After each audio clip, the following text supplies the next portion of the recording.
राऊत साहेब. महोदय, आज सभागृहामध्ये सन 2026 चे विधानसभा विधेयक क्रमांक 20 या ठिकाणी सादर झाले आहे. त्या विषयावरती मी आज आपलं मत या ठिकाणी मांडायला उभा आहे.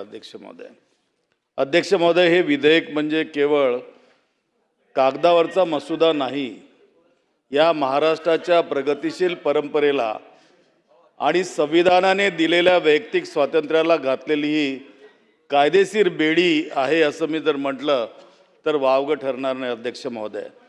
अध्यक्ष महोदय, बिलाच्या सुरुवातीलाच या ठिकाणी लिहिलेलं आहे, to provide for protection of right to freedom. अध्यक्ष महोदय, मला या ठिकाणी सांगा की संविधानाचं कलम 25, संविधानाचं कलम 21 आणि संविधानाचं कलम 13 काय सांगते अध्यक्ष महोदय? आणि त्या कलमामध्ये कलम 25 हे स्पष्टपणे सांगते की प्रत्येक नागरिकाला आपल्या पसंतीचा धर्म मांडण्याचा, पाळण्याचा आणि त्याचा प्रसार करण्याचा पूर्ण अधिकार आहे. आणि तो अधिकार असताना या ठिकाणी खाजगीपणाचा सुद्धा अधिकार आहे. अध्यक्ष महोदय, सर्वोच्च न्यायालयाने या ठिकाणी सांगितलेलं आहे की कोणताही देव, एखादी व्यक्ती कोणत्याही देवावर श्रद्धा जर ठेवत असेल किंवा कोणता धर्म स्वीकारते, हा तिचा पूर्णपणे वैयक्तिक प्रश्न आहे. यामध्ये प्रशासनाचा हस्तक्षेप हा गोपनीयतेच्या अधिकाराचे उल्लंघन मानला जाऊ शकतो. अध्यक्ष महोदय, आणि सर्वोच्च न्यायालयाने पुट्टास्वामी खटल्यात स्पष्ट केले आहे की प्रायव्हसी हा मूलभूत अधिकार आहे. मी कुणाशी लग्न करावे, कोणता धर्म पाळावा हे जिल्हाधिकाऱ्यांना सांगण्याची सक्ती करणे हा माझ्या खाजगी आयुष्यातला सरकारी हस्तक्षेप आहे. आणि म्हणून मला आठवतं या ठिकाणी अध्यक्ष महोदय की ज्या महामानवानं या देशाला भारताचं संविधान दिलं, तो महामानव एकेकाळी जेव्हा या ठिकाणी आज धर्मावर बंदी घालण्याचा घाट जर घातला जात असेल तर याच्यावरती मी सांगू इच्छेन की 13 ऑक्टोबर 1935 रोजी नाशिक जिल्ह्यातील येवला इथं परमपूज्य डॉक्टर बाबासाहेब आंबेडकरांनी घोषणा केली होती की मी हिंदू म्हणून जन्माला आलो असलो तरी हिंदू म्हणून मरणार नाही. हा त्यांचा निर्णय, त्यांच्या विवेकाचा अधिकार होता. बाबासाहेबांच्या मते धर्मांतर ही गुलामगिरीतून मुक्तीची वाट होती. आज हे विधेयक आणून सरकार उपेक्षित आणि शोषितांच्या त्या सन्मानाने जगण्याच्या अधिकारावर गदा आणत आहे. गरिबाने घेतलेला प्रत्येक निर्णय हा आमिष कसा असू शकतो? अध्यक्ष महोदय, ही गरिबांच्या विवेकाची थट्टा आहे. अध्यक्ष महोदय, खरं पाहिलं तर कलम 13 या ठिकाणी म्हणतं की कोणतीही राज्यसत्ता असा कायदा करू शकत नाही जो नागरिकांच्या मूलभूत अधिकारांचा संकोच करेल. हा कायदा कोर्टात पहिल्या सुनावणीत टिकणार नाही. अध्यक्ष महोदय, आणि अध्यक्ष महोदय, या ठिकाणी जे बिलामध्ये दिलेलं आहे, बिल वाचत असताना मी या ठिकाणी बघितलं की कलम 4 मध्ये म्हणजे उद्देशाच्या याच्यामध्ये दिलेलं आमिष दाखवून, दिशाभूल करून, बळजबरी करून, गैरवाजवी प्रभाव टाकून, याबद्दल बिलामध्ये जे सांगितलेलं आहे मी सांगू इच्छेन. अध्यक्ष महोदय, एक अस्पष्ट शब्दावली असते ज्याला वेग टर्मिनॉलॉजी म्हणतो आपण. आमिष, प्रलोभन किंवा अनुचित प्रभाव हा या शब्दाच्या व्याख्या अत्यंत व्यापक आणि लवचिक असतात. अध्यक्ष महोदय, आणि त्यामुळं याचा धोका सुद्धा आम्ही लक्षात घेतला पाहिजे की एखाद्या गरिबाला मदत करणे किंवा मोफत शिक्षण देणे हे देखील आमिष म्हणून गणले जाऊ शकते का? आणि ती व्याख्या स्पष्ट नसल्यास पोलिसांना अफाट अधिकार मिळतात, ज्याचा गैरप्रकार होण्याची शक्यता अध्यक्ष महोदय या ठिकाणी नाकारता येत नाही. अध्यक्ष महोदय, मी आणखी एका न्यायालयाच्या इशाराकडे आपलं लक्ष वेधू इच्छेन. अध्यक्ष महोदय, की हदिया खटला 2018 सर्वोच्च न्यायालयाने ठणकावून सांगितले की एखाद्या प्रौढ व्यक्तीने कुणाशी लग्न करावे किंवा कोणता धर्म निवडावा हे ठरवणे हा तिच्या व्यक्तिमत्वाचा गाभा आहे. अलाहाबाद उच्च न्यायालय काय म्हणते या ठिकाणी सलामत अन्सारी प्रकरणात अध्यक्ष महोदय, दोन व्यक्तींमधील संबंधांकडे आपण केवळ हिंदू मुस्लिम चष्म्यातून पाहू शकत नाही. हे विधेयक म्हणजे न्यायालयाच्या या पुरोगामी निर्णयानं दिलेली राजकीय चपराक तर नव्हे अध्यक्ष महोदय. अध्यक्ष महोदय, या विधेयकातील सर्वात काळी तरतूद म्हणजे रिव्हर्स ऑनस. कायद्याचा नियम असा आहे की अध्यक्ष महोदय, जो आरोप करतो त्याने तो सिद्ध करावा, पण इथे आरोपीलाच सिद्ध करावे लागेल की तो निर्दोष आहे. हे नैसर्गिक न्यायाच्या विरुद्ध आहे अध्यक्ष महोदय. या तरतुदीमुळे समाजात विजिलंते ग्रुप्स, विजिलंट म्हणजे स्वयंघोषित रक्षक, विजिलन्स ग्रुप्स मोठ्या प्रमाणात फोफावतील अध्यक्ष महोदय.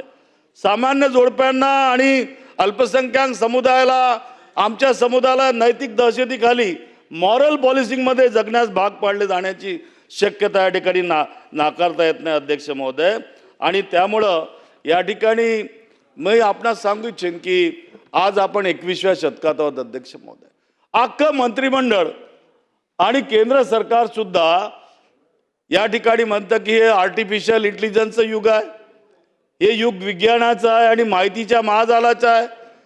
जग आज विचारांच्या देवाणघेवाणीने समृद्ध होत असताना आमचे सरकार मात्र लोकांच्या कायद्याच्या भिंती आड रोखून धरण्याचा प्रयत्न या ठिकाणी कसा करतात अध्यक्ष महोदय.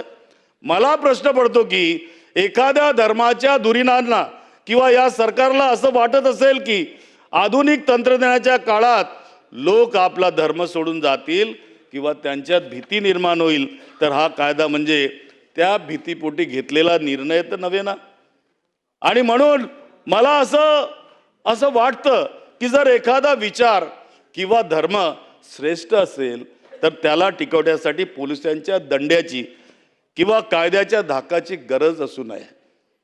एआयच्या काळात जेव्हा जगभरातील ज्ञान एका क्लिकवर उपलब्ध आहे, तेव्हा लोकांच्या बुद्धीवर अविश्वास दाखवून त्यांना धर्मांतर बंदीच्या कायद्यात अडकवणे हा स्वतःच्याच विचारधारेवरचा अविश्वास असल्याचं मला या ठिकाणी जाणवतं अध्यक्ष महोदय.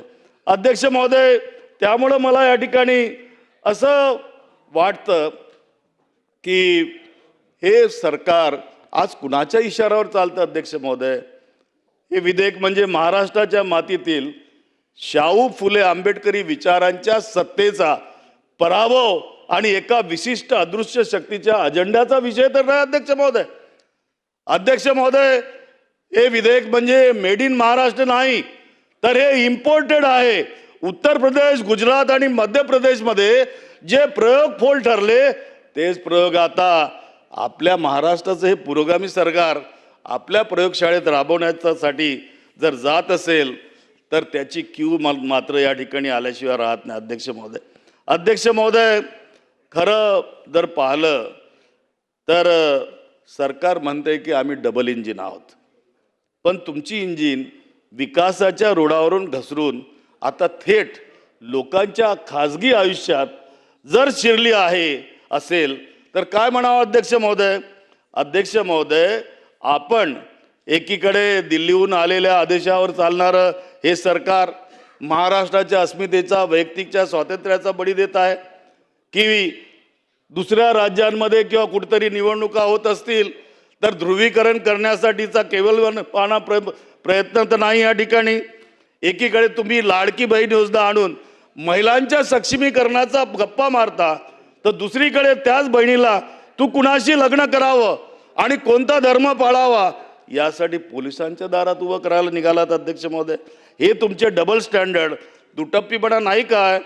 आणि हा दुटप्पीपणा जर अध्यक्ष महोदय असा असेल तर महाराष्ट्रातील दलित, आदिवासी आणि अल्पसंख्याक समाजाला दहशतीखाली ठेवून समाजात सलोखा बिघडवण्याचा हा एक नवीन प्रयत्न या ठिकाणी सरकार करत आहे असा माझा आरोप आहे अध्यक्ष महोदय.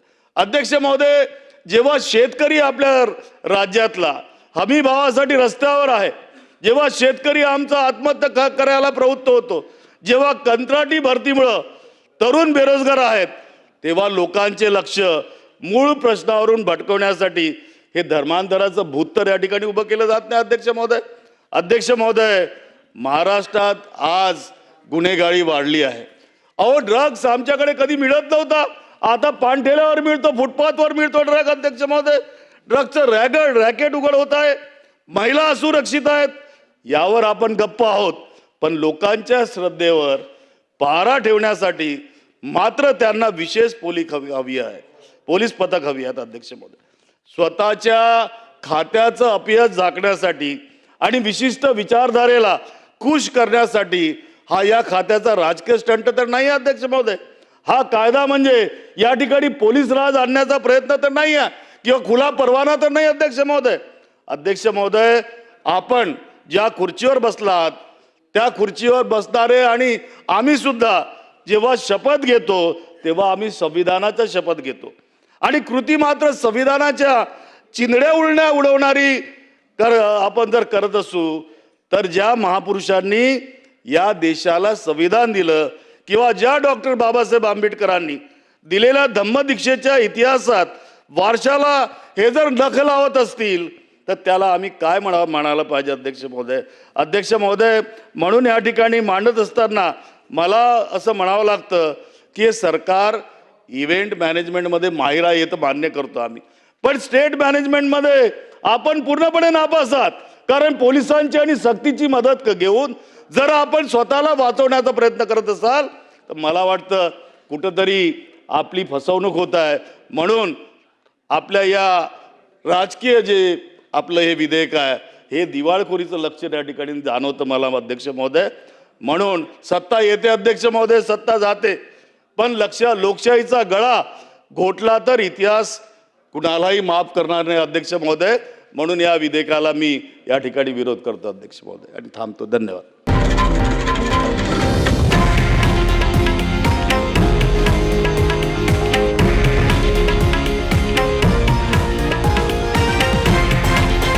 हे आहे देशातील नंबर 1 न्यूज नेटवर्क आणि आपण पाहत आहात TV9 मराठी, एकमेव.